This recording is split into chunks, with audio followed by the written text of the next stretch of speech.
of you who are following us around the world, good morning or good evening according to where you are. I'm Dr. Mama Manu and I have a patient. I want to see young people, boys and girls, fulfilled in their destiny. I want to see them walking with a purpose on earth. I want to see families rooted in God's principles and having abundant life. That is why I'm doing these castings, and I'm hosted by Joshua Generation Ministries, directed by Evangelist Freddy Olela. Today, I would like to answer a question that comes many times when I speak in conferences. Why do Christian churches forbid sex after a customary marriage or after a civil marriage? Are they not marriages? They are marriages. So why no sex after these marriages? But before I answer that question, I would like us to pray. Father, this is your word that I want to speak now. Bless us, Lord. Allow us to speak on your behalf so that this word that is coming out will be a healing word. It will be a word that changes, that builds, that empowers, and that allows the Holy Spirit to give abundant life in the life of people who are listening, young and old, and the families. In Jesus' name I pray, amen. Why no sex after a customary marriage or a civil marriage? I want to answer this question, but before that, I want us to understand that there are different types of marriages, and each marriage comes with its own principles and with its own laws. 4 points to highlight. The first one is that God is a God of covenant. He respects His word. He stands by His word. We say that His promises are yes and amen. God is faithful to His word, faithful to His promises, faithful to His covenant. And because He is like that, He expects us, men and women He created, to also be faithful to our words, to our covenant. When we sign a contract, God wants us to stand by the terms of the contract, even if it's against His will. But we have to stand by our words, by our promises. Ecclesiasticus chapter 5 verse 5 says, "Better is that you should not vow, that you vow and not pay." So you have to stand by your vows. That was the first point to highlight. The second one is that marriage is God's institution. It is universal. It has no social barrier, no religious barrier. It is a covenant. Wherever you go in the world, people get married. Christians and non-Christians, believers and non-believers, customary, civil, whatever you call it, people get married because it is God's institution and it has no barriers. It applies to everybody. Now, regardless of the type of marriage you engage into, you have to stand by your engagement. You have to stand by what you have vowed to do. Third point I'm highlighting is that God has created us with a free will. We have a free will. You are free to choose what you want, what you do. Even if it's forced on you, it's always a choice. Everything you do is the result of a choice. So you have a free will. And because of that, you will live with the consequences of your decisions. Be it good or bad, it is your responsibility. Fourth point that I'm highlighting is that in every marriage, there are 6 elements to consider. Excuse me. You have the fiancés, people who are engaged to get married, male and female, parents, witnesses, sometimes it can be a member of family or a friend or even passers-by. We have witnesses, we have the officer, we have the visible sign of the covenant, and the invisible authority that will seal the marriage. Now, according to my analysis, there are 2 types of marriage: the civil marriage and the religious marriage. A civil marriage is a covenant made with a contract signed at the State Department between a man and a woman decided to enter in marriage. The 2 fiancés are there, the witnesses are there. As I said, it might even be people who pass around, they call them and they become witnesses to the marriage because they must sign on the paper, even if they are unknown to the couple, sometimes. And then there are parents and the state marriage officer, the signs, the external signs of the covenant of that civil marriage. It's the contract that people will sign. Sometimes they also bring a ring. And then the moral authority that will seal the covenant is the state. That is why when the officer bless or consecrates that marriage, he asks the fiancé to hold the right hand. He sometimes puts on top the sign of the state, which can be the flag, and then he says, "In my quality of marriage officer, under the power, the authority given to me by the state of X, I pronounce you husband and wife." And then he will tell the witnesses, "In my quality of state marriage officer, I introduce to you Mr. and Mrs. so and so." In that kind of marriage, the civil marriage, there is a contract. You can decide to live in community of property or separate your properties. You will state how you want to raise your children, what kind of school they will go into. And in that kind of marriage, divorce is authorized. And in some countries, it's even made easier. Very easy. When you enter in when you go to the State Department for a divorce, sometimes it takes 10 minutes. No counseling, nothing. You just say, "Oh, we don't want," you sign. The next day you can come and get married to someone else and then divorce again and then get married and divorce. So it's like a repetitive monogamy, which is a form of polygamy. Now let's talk about the religious marriage. By religion, I understand a set of beliefs that will connect human to spiritual or to the divine.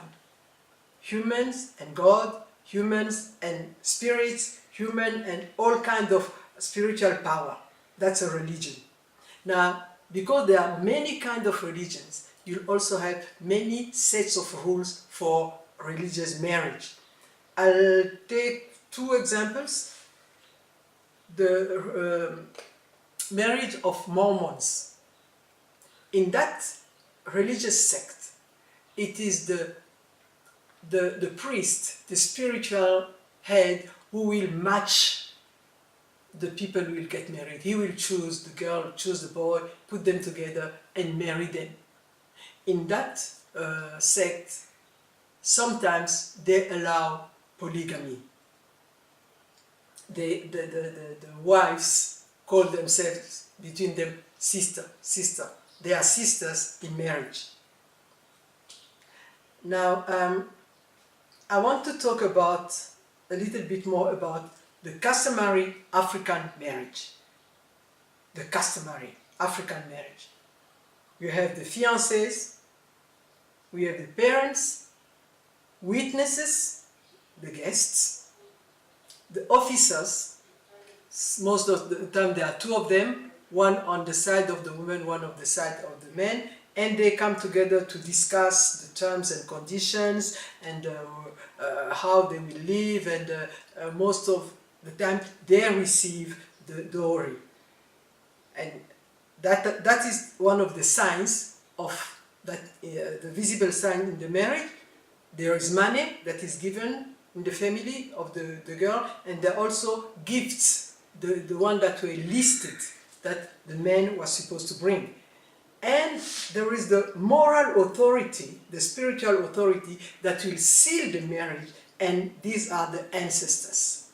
In the African customary marriage, they call upon the power of the ancestors to come and bless. And one of the signs of the calling is that there is blood that is shed. There's an animal that is killed, sometimes it's chicken or goat or a cow, and the blood is given to ancestors, to the dead ancestors, so that they can bless. They can bless the wedding. Of course, being Christians, we know that the calling of ancestors, they are dead, then they are calling evil spirits to come and influence that couple. But now, in Christian families, they still do customary marriage, but they get away from this ancestral worship, and it's the parents who bless marriage. But something that is clear is that in most customary marriages, divorce is accepted. You just give the dowry back, you give the money back, and you are free. And also polygamy is accepted. What about the religious Christian marriage, the Christian covenant in marriage? We have the fiancés, yes, of course, the family, the witnesses, who are usually mature couples that will follow up on the young couple, the officer, a servant of God, a pastor, the sign. Most of the time it's a ring, and I want to show you the ring. It's round and it's gold most of the time. Round meaning that there is no end to marriage. You see, there is no end, and it's difficult to break. This is one of the terms of the covenant in Christian marriage. And the power that seals the marriage, the spiritual power, is God. In the book of Mark, chapter 10, verse 6 to 9, I read, "But from the beginning of the creation, God made them male and female. For this cause shall a man leave his father and mother and cleave to his wife, and the two shall become one flesh. So they are no more two, but they are one flesh. What therefore God has put together, no man can put asunder." Some terms of that religious Christian marriage is that, first of all, God is the one who joined them. Secondly, Malachi chapter 2 verse 16 shows that God hates divorce. Oh, God hates divorce. And God hates violence in the couple. As I said, with the ring, God hates divorce. You are together. There is nothing that can break this union, because God hates divorce and He hates violence in the couple. Another term is that love in that Christian marriage is according to 1 Corinthians chapter 13. It's enduring, it's full of forgiveness, it's unconditional. What belongs to you belongs to me. There is no, this is mine, this is my salary, this is mine, I got it. It doesn't exist. Who touches you, touches me. Who criticizes you, criticizes me. Who blesses you, blesses me. 1 Corinthians chapter 13, it's long. I'm not going to go into it now. But these are the terms of that kind of marriage. And also Proverbs chapter 10 verse 22 says that it is the blessing of the Lord that will prosper you, and there is no sorrow attached to it. Now what about sexual relations now? Because we've seen that God says that we have to honor our word. So when we are married under the custom, or we are married under the civil law, we are married. Yes, you are married. But what does the Bible say? Genesis chapter 2 verse 24-25 shows us that a man, after God has introduced the wife to the husband, he said that is why man shall leave his father and mother. That is why.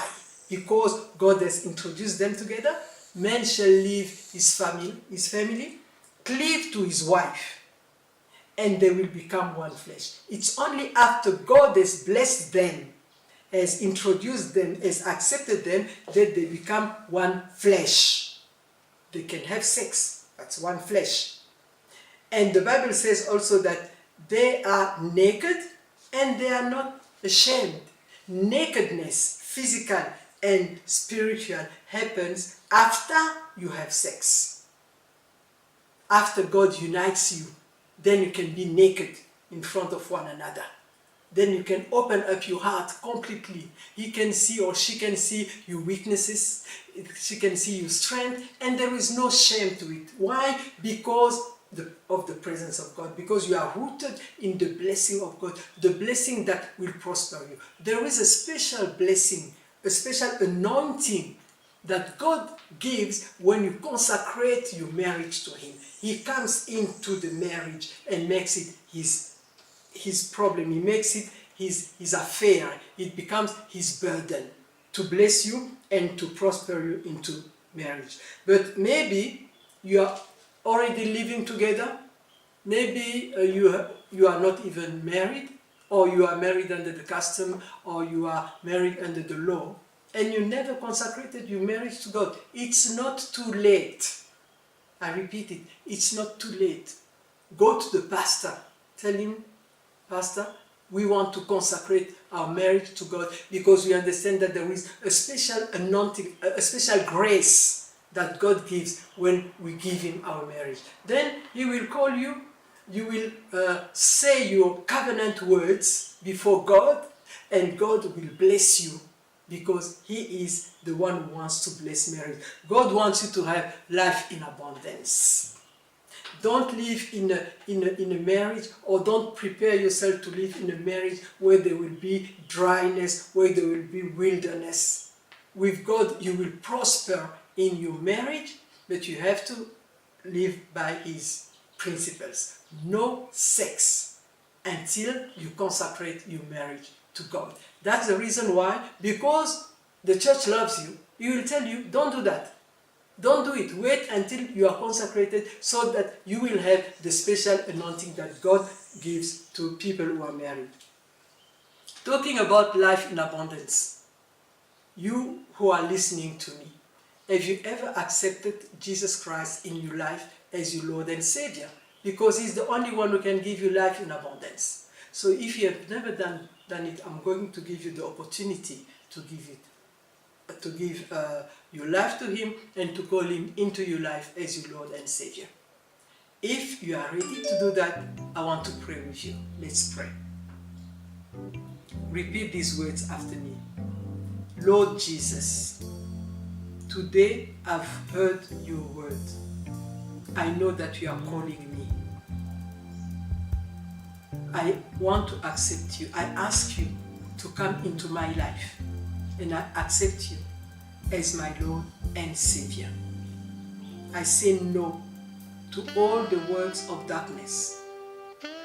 I say no to my old life. I say yes to your life into the abundant life that you want to give me. Forgive me all my sins as I repent today. I come to you. Give me your life. Guide me, keep me, and bless me. Make me your own so that I can serve you on this earth. In Jesus' name I pray. Amen. Now, as you are a child of God, you are born again. First time you were born from your parents, now you are born of God.